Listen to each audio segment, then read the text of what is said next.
and finally the game recap. Now, the score looked bad, but not a lot of the Cowboys starters were playing. In fact, none were playing. So there was some chances for other guys to shine. Brandon Knox played very well. Jaquan Hardy played okay. But I want to name these people. Matt Farniok, who played the whole game at center. At first, I was like, this guy, I don't know if he can do it. 7th round guy out of Nebraska, I don't know if he can do it. He showed me he could do it. That whole game. Within the first quarter, I was like, okay, this guy got it. He's got it. No problem. I'm like, this guy, I didn't see it before. I saw it now. I think he's the backup center. I think he's that good. He played all 5 positions at Nebraska on the offensive line, so I think he can do it. I didn't put on this list, but I should have. Jabril Cox. He led the Cowboys in preseason tackles, and he just found his way all over the place. He was all over. He found the ball, made plays on the ball. I put on this list Aaron Poker, because he did have the two receptions and the touchdown. So I did put him on the list. I think he can be on the Cowboys practice squad, personally, because I think he's that good of a player, and he's good in special teams, so I think it works. And finally, for the good, Israel Mukuamu. Israel Mukuamu played fairly well. The special teams penalties, we got to clean up a lot of that, because he had 2 yesterday, and I think he had 2 the game before. So it doesn't help. But I think he played very well. He had an interception. He found his way on the football. He made some tackles.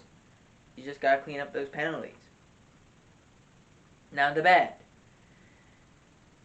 And I have to say it's the quarterbacks. Primarily, Cooper Rush. He started the game, completed 4 of 8 passes for 16 yards.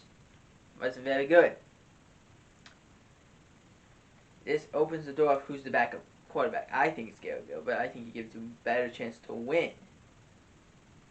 Because Garrett Gilbert went down on a scoring drive with players that were not as good as Cooper Rush's players that were out there. Also, I do have to point out the Cowboys did not have their starting offensive line. They had their backups in. I should have on this list Terrence Steele, because he didn't play very well, but I don't. Because I do believe Terrence Steele is a good player, I just don't know if he can do it fully. And finally, you know who it is, Ben DiNucci. Ben DiNucci, man. I don't know why the Cowboys continue to give him a spot on the practice squad or on the roster. I just don't know. He played 2 quarters yesterday.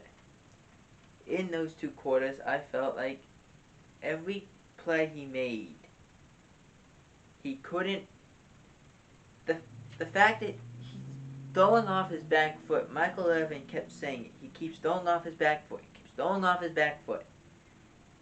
He didn't have an interception yesterday, even though he should have, because he threw it right to the defender. He missed Reggie Davis going down the sideline. He underthrew him. Reggie Davis, all Reggie Davis has to do in this, get behind your defender, get behind the corner, and run. And the quarterback's going to get the ball to you. Problem. DiNucci threw it. Davis was by his guy, but DiNucci threw it to the point of his back shoulder.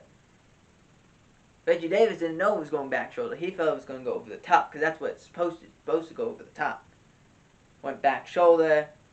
So when Reggie has to turn around, it wasn't a good throw. It just wasn't a good throw. And when you talk about people like, well, Reggie Davis, you don't know if he makes the roster. If he makes that play, there's a chance he either makes the roster or he's on the practice squad definitely. That's the thing. Reggie Davis, in my opinion, played very well throughout the preseason. So, with a guy who is getting his second chance, I think he played fairly well. But DiNucci's got to start either, if he's going to be on a team, because he's just not good. He's trying to throw off his back foot, trying to side on things, and it's just like, it doesn't work. It doesn't work. You can't do this. It's getting very difficult for you for people to watch you play, because you're throwing the ball back foot, fading away, and it's like, you can't do that. You have a strong arm. Stay flat and go. As Mike McCarthy said, just keep firing it. But the problem is, if you keep firing it off your back foot, it's not going to get there. So,